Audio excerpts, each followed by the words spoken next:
Hello students, welcome back to our channel. आज हम students quadratic equation chapter start करने वाले हैं। क्वाड्रेटिक इक्वेशन जो चैप्टर है आपके पास, इसमें आप बहुत सारी स्टेटमेंट्स वाले क्वेश्चन करेंगे, उनके इक्वेशंस बनाएंगे।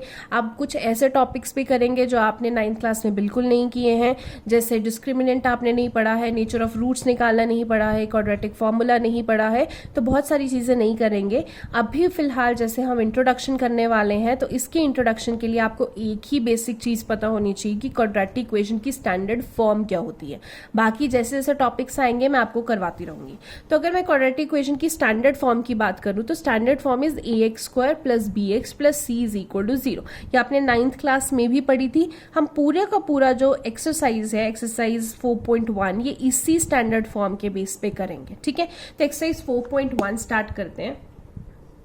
4.1 का फर्स्ट क्वेश्चन देखिए, आपको बोला check whether the following are the quadratic equations. आपको बहुत सारे पार्ट्स से रखे हैं, आपको चेक करना है कि इनमें से कौन सी क्वाड्रेटिक इक्वेशन है या नहीं। ऑब्वियसली वही क्वाड्रेटिक इक्वेशन होगी जो इस स्टैंडर्ड फॉर्म को फॉलो करेगी। ठीक है, ये क्वेश्चन आपका 1 मार्क में आता है स्टूडेंट्स। इस बार भी बोर्ड में ये क्वेश्चन आपके पास आया है।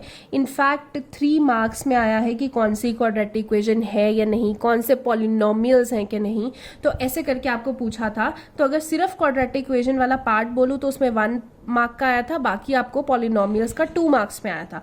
तो देखने में ये इंट्रोडक्शन वाले क्वेश्चन हम यूजुअली निग्लेक्ट कर देते हैं। मैं मेन पॉइंट इसकी इसको निग्लेक्ट नहीं करो, आपके बोर्ड्स में ये पूछ लेते हैं। ठीक है, सो क्वेश्चन नंबर 1 का अगर हम फर्स्ट पार्ट देखें, x + 1 whole square is equal to 2 into x - 3। मैं 2-3 पार्ट आपको करके दिखाऊंगी, बाकी पार्ट आप खुद करेंगे ताकि खुद आपको समझ में आए कि कैलकुलेशन कैसे करनी है। तो पहले फर्स्ट पार्ट देखते हैं। फर्स्ट पार्ट है आपके पास x + 1 whole square is equal to twice into x - 3। तो x + 1 होल स्क्वायर की बात करें तो हम लिख सकते हैं इसको a + b होल स्क्वायर करके हम ओपन कर सकते हैं। तो a² + b² + 2ab। इधर हम मल्टीप्लाई करेंगे, 2 into x is 2x, 2 into -3 is -6। तो आपके पास x² आ गया प्लस 2x, ये आके इधर -2x +1, ये -6 इधर आके +6 और राइट साइड पे 0 बच गया। तो अब 2x तो कैंसिल हो जाएगा, आपके पास क्या बच गया, x² + 6 + 1 इज 7। अब ये जो है ये आपकी क्वाड्रेटिक इक्वेशन है कि नहीं, ये इसी फॉर्म में देखते हैं। क्वाड्रेटिक इक्वेशन की जो हाईएस्ट पावर होती है वो 2 होती है, तो आपके पास स्क्वायर तो होना ही होना चाहिए। तो यहाँ पे स्क्वायर आपके पास है, x वाली टर्म आपके पास नहीं है, तो मतलब ये जो टर्म है ये आपके पास क्या होगी, b क्या होगा, आपके पास 0 होगा, इसीलिए x वाली टर्म नहीं है। c क्या है आपके पास, कांस्टेंट, तो c आपके पास है यहाँ पे। तो आपके पास x² + 7 इज इक्वल टू 0, यानी कि ये क्वाड्रेटिक इक्वेशन की फॉर्म है। So it is a yes. Second part अगर हम देखते हैं तो हम सॉल्व करते हैं। इधर x² - 2x है is equal to -2 into 3 is -6, -2 into -x is +2x। तो x² - 2x, ये 2x इधर आके -2x, -6 उधर आके +6 इज इक्वल टू 0। तो x² - 2x - 2x is -4x, +6 is equal to 0। तो अब आपके पास स्क्वायर भी है, सिंगल x की टर्म भी है, कांस्टेंट भी है, यानी कि it is a quadratic equation. Next part हम देखते हैं, 2 ब्रैकेट्स दिए हैं, पहले इनको मल्टीप्लाई करेंगे। x को पहले दोनों से करेंगे, x into x is x², x into 1 is x, -2 into x is -2x, -2 into 1 is -2। Right side पे भी दोनों ब्रैकेट्स को मल्टीप्लाई करेंगे, x into x is x², x into +3 is +3x, -1 into x is -x, -1 into 3 is -3। अब x² से x² तो आपके पास cancel हो गया, x - 2x क्या होगा, -x, ये इधर वाला जो x है इधर आके +x हो जाएगा, यहाँ पे -2 है, ये 3x इधर आके -3x हो जाएगा, ये -3 इधर आके +3 हो जाएगा। कुछ नहीं करना, सब चीजों को आप लेफ्ट साइड पे ले आइए, राइट साइड पे 0 करना है। -x + x कैंसिल हो गया, यहाँ पे -3x बचा, -2 + 3 क्या हो जाएगा, 1। अब यहाँ पे तो x² बचा ही नहीं है, तो x² ही नहीं बचा तो क्वाड्रेटिक इक्वेशन नहीं हो सकती, यानी कि it is a no. Fourth part देखिए, दोनों ब्रैकेट्स को मल्टीप्लाई करेंगे, x को पहले दोनों से, x into 2x is 2x², x into 1 is x, -3 into 2 -6x, -3 into +1 -3, x into x x², x into 5 is 5x। तो 2x² इधर आके -x², x - 6x -5x इधर आके -5x और ये -3 is equal to 0।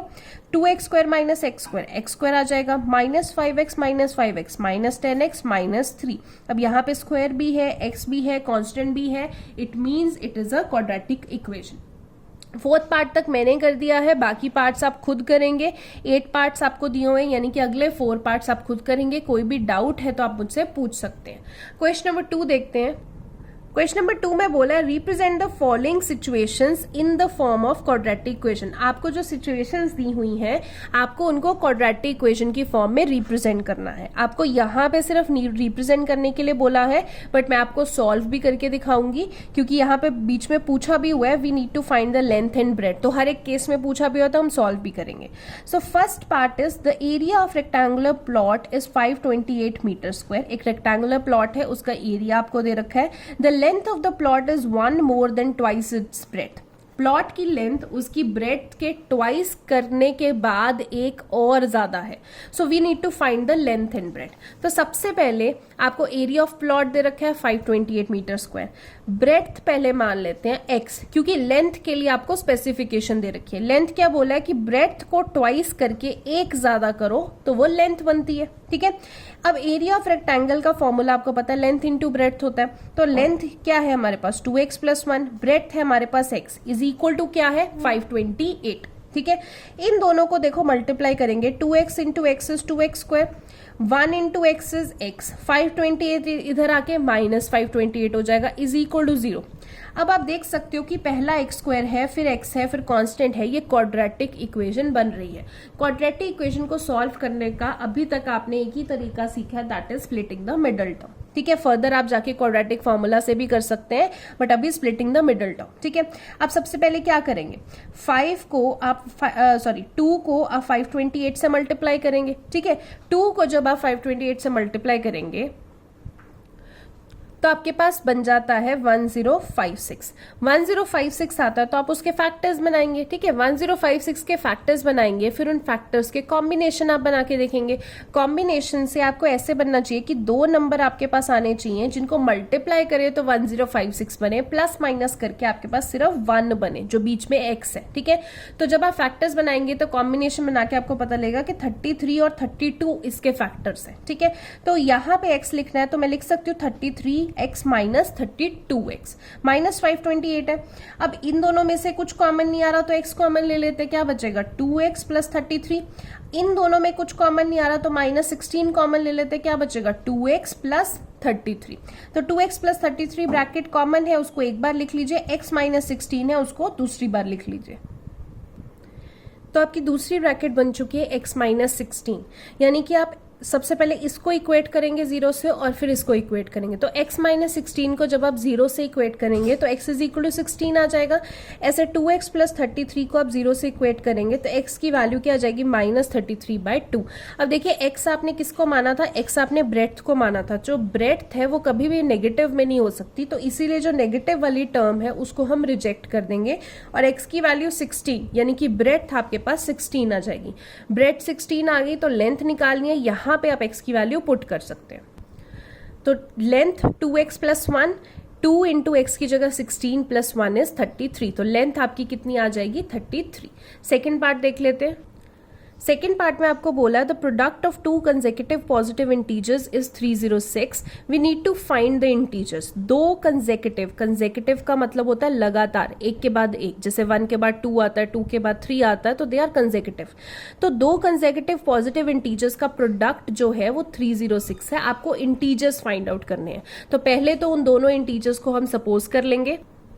Late the first integer be x and second integer आपके पास क्या हो जाएगा x प्लस 1।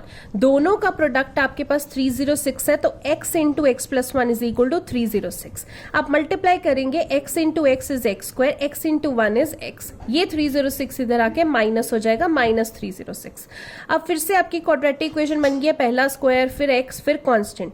तो क्वाड्रेटिक बन गई है तो आपने क्या करना है, स्प्लिटिंग द मिडिल टर्म करना है। तो यहाँ पे 1 इंटू 306 यानी कि 306 के आप फैक्टर्स बनाएंगे। तो प्राइम फैक्टर्स आप बना के देखेंगे कि 2 नंबर ऐसे जिनको मल्टीप्लाई करने पे 306 एंड प्लस माइनस करने पे आपका 1 बने, तो इट इज 18 एंड 17। तो आप क्या लिखेंगे x स्क्वायर प्लस x को क्या लिखेंगे 18x माइनस 17x माइनस 306। मैंने यहाँ पे आपको प्राइम फैक्टर्स बना के नहीं दिखाए हैं, बट आपको आते हैं अच्छे से। तो जब आप प्रैक्टिस करेंगे आपने खुद प्राइम फैक्टर्स बनाने हैं, सीधा इसको कॉपी नहीं करना।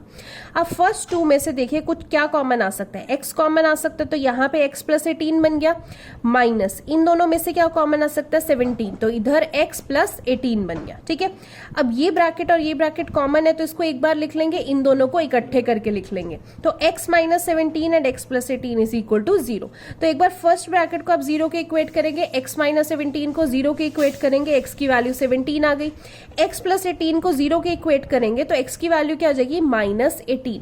अब देखिए आपको क्वेश्चन में बोला हुआ था कि वो दोनों इंटीजर्स पॉजिटिव होने चाहिए, तो पॉजिटिव है यानी कि ये -18 वाली वैल्यू तो रिजेक्ट हो जाएगी, तो आपकी x की वैल्यू क्या है 17, यानी कि जो फर्स्ट इंटीजर आपने माना था दैट इज 17, तो सेकेंड इंटीजर क्या हो जाएगा x प्लस 1 यानी कि 17 प्लस 1। ठीक है, सो आज के लेक्चर में स्टूडेंट्स इतना ही। इसके जो 2 पार्ट्स हैं उनमें से आप थर्ड पार्ट अभी खुद करके देखेंगे, fourth part I don't think कि आपसे हो पाएगा, एक बार ट्राई कर लीजिए, but third part is your homework. आज के लेक्चर में इतना ही, थैंक यू सो मच।